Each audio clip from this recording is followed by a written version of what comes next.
சென்னை கோடம்பாக்கத்தில் உள்ள வெள்ளாளர் தெருவில் சாலை குண்டும் குழியுமாக இருப்பதாக நியூஸ்7 தமிழில் செய்தி வெளியாகியும் எந்த நடவடிக்கையும் எடுக்காமல் அதிகாரிகள் அலட்சியம் காட்டி வந்தனர். இது தொடர்பாக நமது செய்தியாளர் ஹரீஷ் உதவி செயற்பொறியாளரிடம் தொலைபேசியில் நடத்திய கலந்துரையாடலை தற்போது பார்க்கலாம். சார் வணக்கம் சார், நான் நியூஸ்7 ரிப்போர்ட்டர் பேசுறேன். என் பேர் ஹரீஷ் சார். சொல்லுங்க சார். ஒன்றும் இல்லை சார், இந்த வெள்ளாளர் ஸ்ட்ரீட்ல ரோடு டேமேஜா இருந்தது. ஆமாம் சார். அது எப்போ சார் ரோடு போடுவீங்க? ஏன்னா மழை பெய்யறட்ட தண்ணி நிறையா நின்றுது. நம்ம கிட்ட நியூஸ் எடுத்திருக்கோம், ஒரு 4 பேர்கிட்ட பேட்டி கொடுத்துருக்காங்க. சரி சரிங்க சார். உங்ககிட்ட நிறையா தடவை கம்ப்ளைண்ட் பண்ணியிருக்காங்களாம். பட் ஆனால் இன்னும் வரைக்கும் எந்த ஆக்ஷன் எடுக்கவே இல்லையா? இல்லை சார், பேட்ச் ஒர்க் கொடுத்துருக்கு அந்த கார்னர் வரைக்கும். நேற்று ஜேசிபி வச்சு கிளீன் பண்ணி கொடுத்துருக்கோம். ஆமாம் சார், மண் போட்டிருக்கீங்க பார்த்தேன். மண்ணை போட்டிருக்கோம். இந்த இன்னைக்கு வர சொல்லியிருக்கோம். நான் அதை ரெஸ்டார்ட் பண்ணி வேண்டாம் ரெஸ்டார்ட் பண்ண சொல்லியிருக்கேன் சார். இன்னைக்கும் சரி ஓகே, காங்கிரீட் போட்டு கொடுத்துருக்கோம் சார். ஏன்னா 23 வருஷமா அந்த ரோடு அப்படிதான் இருக்கான். அப்பப்போ பேட்ச் ஒர்க் பண்ணுறீங்களா? ஆனால் திரும்பி ஒரு ஃபால்ட் ஆயிரும் சின்ன மழை பெஞ்சாலும். அது எல்லா சைடும் டவுனாக இருக்குது சார். ரெண்டு எல்லாம் மொத்தமே அங்கே தான் டவுனு. ஆமாம், இந்த ஏரியா அந்த ஏரியா எல்லாம் சேர்ந்து சென்டர் அங்கே ஏற்றினாலும் வீட்டு ஃபுல்லாக தண்ணி போயிடும். அந்த சைடு ஃபுல்லாக. Okay okay. வாட்டமே அங்கே தான் போகுது. நம்மளுக்கு இப்போ அந்த சாமான் அது தான் போட்டுருக்கோம். நம்ம இப்போ அது முடிஞ்சவொடனே இதெல்லாம் கிளியர் பண்ணி கொடுத்துருவோம் சார்.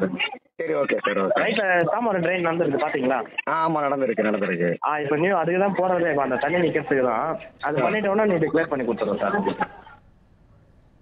தொலைபேசியில் உதவி செயற்பொறியாளரை அழைத்த 1 மணி நேரத்திலேயே நடவடிக்கை எடுக்கப்பட்டு சாலை சீரமைப்பு பணியானது தொடங்கப்பட்டுள்ளது.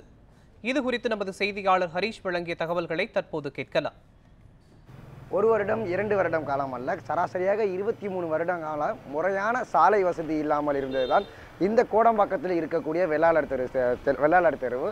இதை குறித்து போன மாதம் நமது நியூஸ்7 தமிழ் வழியாக ஒரு செய்தி குறிப்பு ஒன்று வெளியாகிருந்தோம். அதன் அடிப்படையில் இந்த நியூஸ்7 தமிழ் எதிர் வழியாக இன்று இந்த சாலையானது புதுப்பிக்கப்பட்டு வருகிறது. அந்த காட்சிகள் நம்மால் பார்த்தாலே தெரிகிறது. குறிப்பாக இந்த சாலையை பொறுத்தவரை பார்த்தோம் என்றால் பிரதான சாலைகள் மெட்ரோ பணியானது தீவிரமாக நடைபெற்று வர காரணத்தால் இந்த சாலையை குறுக்கு பாதையாக மக்கள் பயன்படுத்தி வந்து கொண்டிருக்கிறார்கள். குறிப்பாக இந்த சாலையில் அதாவது காலையும் மற்றும் மாலை நேரங்கள் அதாவது பீக் நேரங்களில் இந்த சாலையில் ஒரு சாலை டிராஃபிக் நெரிசலாக ஏற்படக்கூடிய சாலையாக இருக்கிறது. அதே போலவும் இந்த சாலையில் சிறிதளவு மழை பெய்தாலும் மழைநீரானது தேங்கி விடுகிறது என்று பல குற்றச்சாட்டு அந்த செய்திக்குறிப்பில் பொதுமக்கள் நம்மிடம் வைத்திருந்தார்கள்.